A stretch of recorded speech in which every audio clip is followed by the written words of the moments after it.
Hello students, welcome to part 3 of chapter 8 of business studies.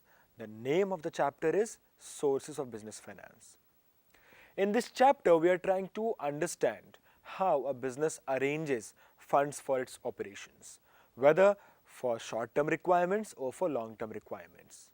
In the first two parts of the chapter, we have seen that a firm can raise funds or arrange them from various sources. We have already talked about several sources of finances. Today, we'll talk about a few more prominent sources of finance available for firms, particularly in India. Let us begin the class. The next source of funds is commercial banks. Commercial banks are a very common and popular source of funds and financing in India.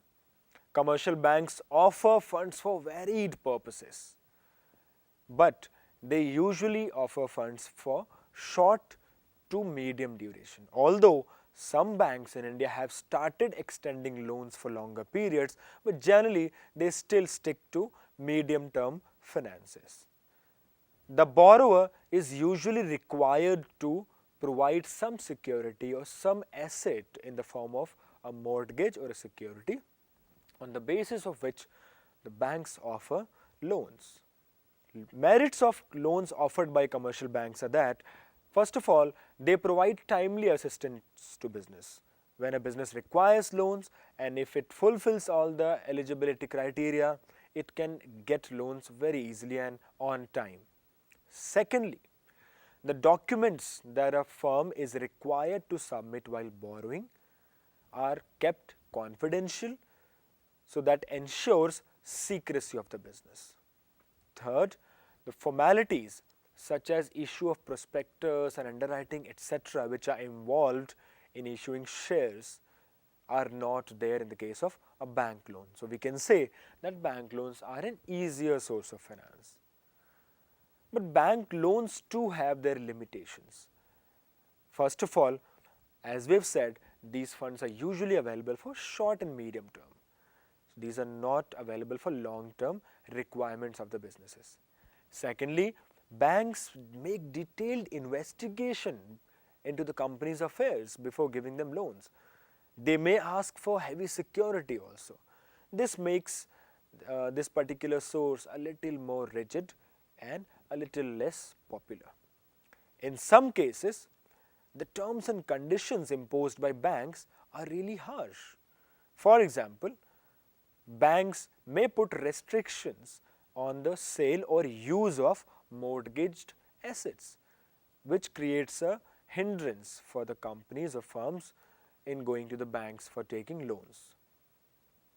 That is why, besides commercial banks, governments in India have set up several specific institutions, several other financial institutions that cater to the financial needs of the industrial sector in India, and not just industries, basically the entire economy, the entire producer segment.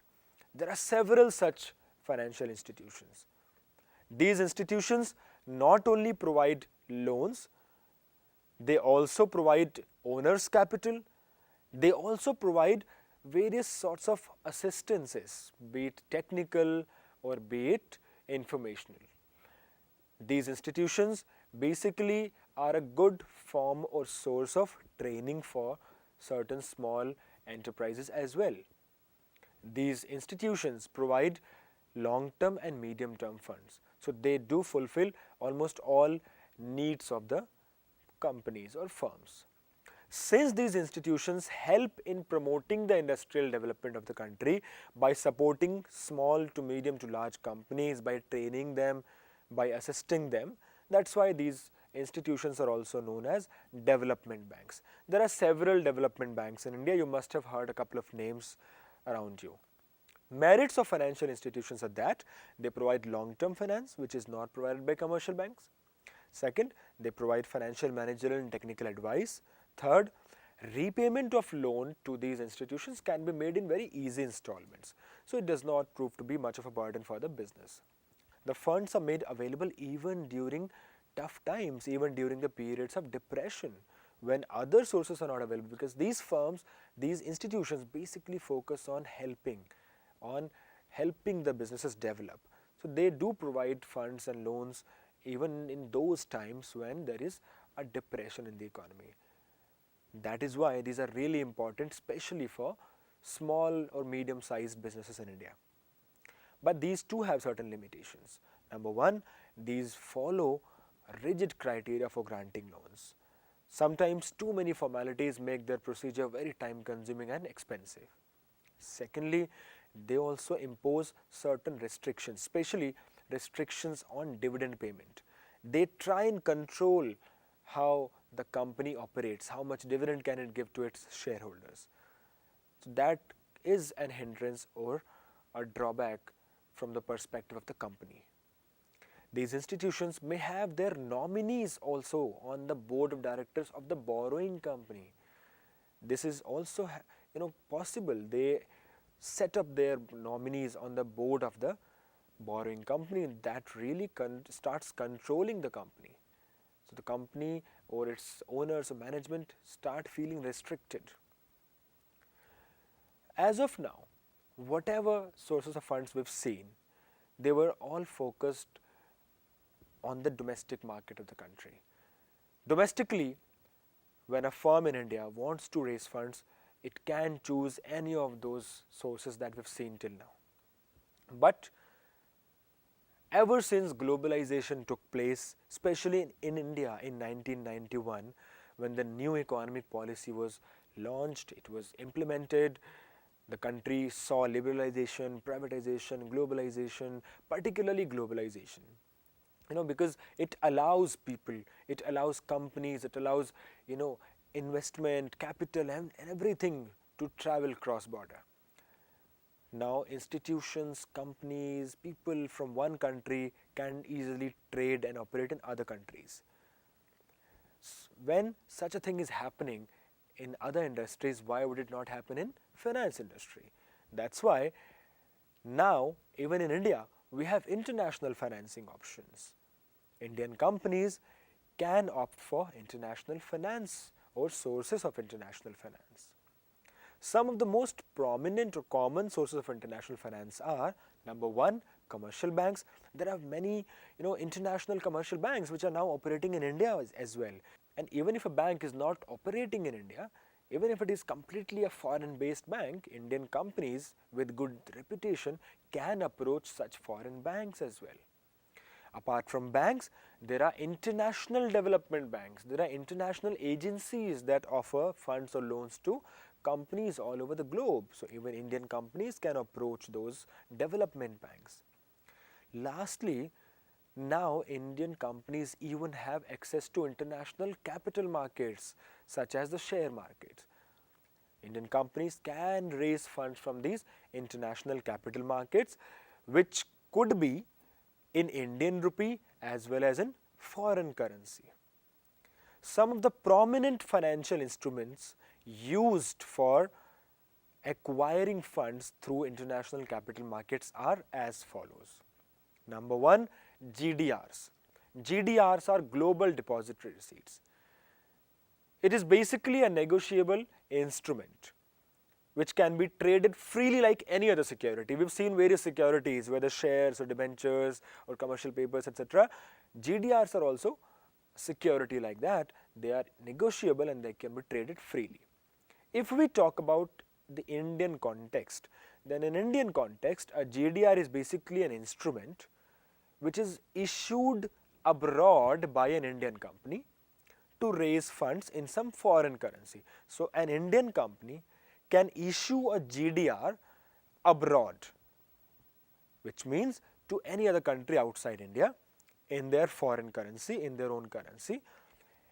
It has to get the GDRs listed and traded on a foreign stock exchange. A holder of the GDR, which means a person in that particular country, can buy or subscribe to the GDR. This particular holder can at any time convert that GDR into the number of shares it represents. So each GDR basically represents a certain number of shares. If a person is holding a GDR, he or she can easily trade that GDR and get it converted into the particular number of shares it represents. Although GDRs give a particular number of shares to their holders, yet they do not carry any voting rights. They are not exactly shares, they are just a representation of shares, and they do not carry any voting rights, but they carry rights for dividend and capital appreciation. Which means if their value increases, people can sell them at higher value, which will help them in appreciating their capital. Many Indian companies, especially those companies which have a name globally, nowadays issue GDRs and raise funds through the help of GDRs. Just like GDRs, we have ADRs. ADRs are American Depository Receipts. American Depository Receipts are issued by an American company. They can be bought and sold only among American people. It is similar to GDR, except that it is entirely based and operated in America. Third, Indian Depository Receipts. So an Indian Depository Receipts is also quite similar to an ADR. The difference being that an Indian Depository Receipt is denominated in Indian rupee and it is created by an Indian depository. So basically, foreign companies who want to raise funds from India, they use IDRs to raise funds in Indian securities market. Foreign companies, so now just try and compare. Indian companies can issue GDRs abroad, and similarly foreign companies can use IDRs in India to raise funds from India. IDR is a specific Indian version of the global depository receipts. These were major sources for companies to raise funds through share markets or capital markets of other countries.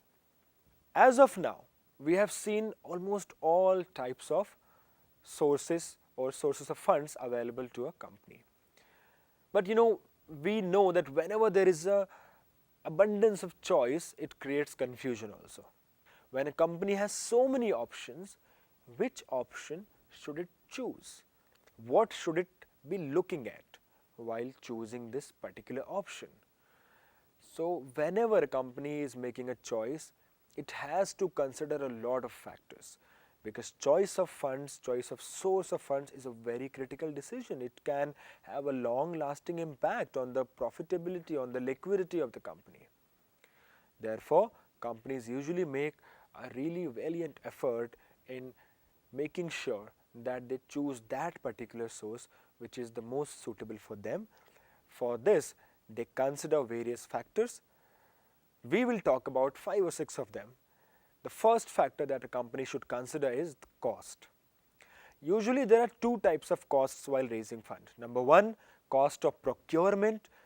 For example, when a company is issuing shares, it has to issue a prospectus, it has to hire underwriters, bankers, brokers, etc. That involves a lot of cost. Similarly, every instrument, every source has its own cost of procurement. Secondly, there is a cost of utilizing the funds, which in case of borrowing or debt is in the form of interest, in case of shares is in the form of dividends.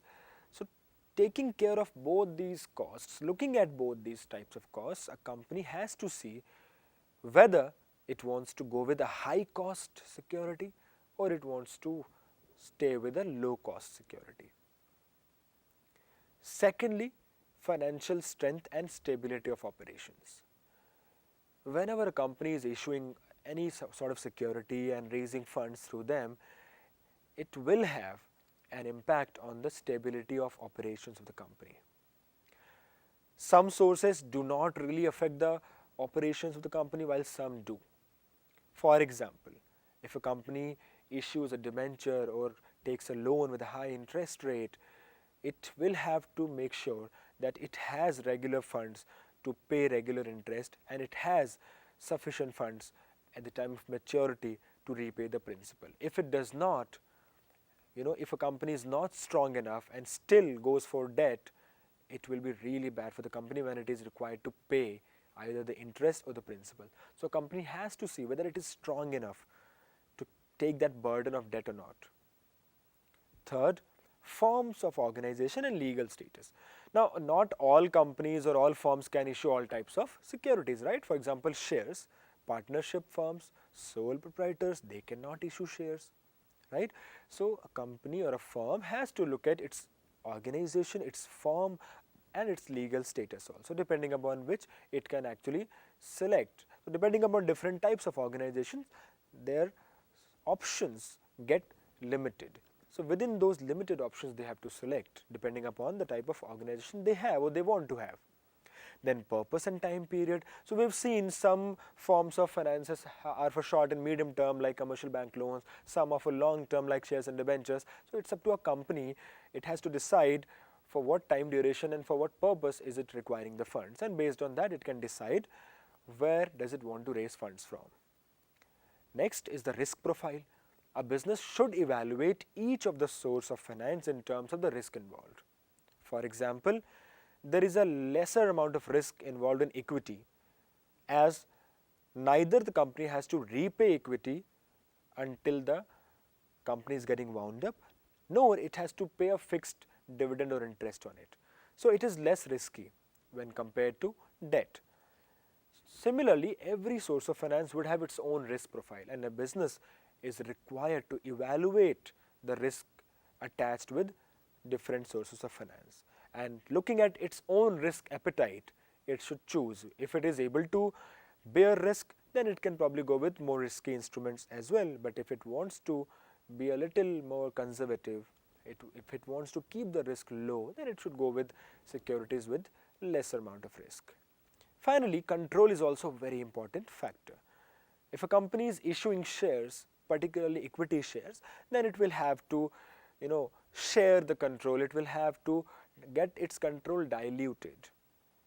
So, if the existing shareholders, owners and management are okay with that, then they can go with shares. But if they do not want to share control, then they should avoid shares, particularly equity shares. So, as we see, there are so many things that a company has to consider. Looking at everything, looking at its purpose, looking at the time duration, looking at how much control it wants to keep, it has to decide which source is going to be good for the company. And based on everything, a wise decision should be taken. I hope all of you are able to understand that how important finance is for any form of business, and how important it is to analyze and first of all know the different sources of funds that are available, and then analyze, interpret, evaluate those sources and choose the best one for our business. Because a good source, a good amount of fund can really help the business go a long way. This was it from this particular chapter and from today's class. Thank you.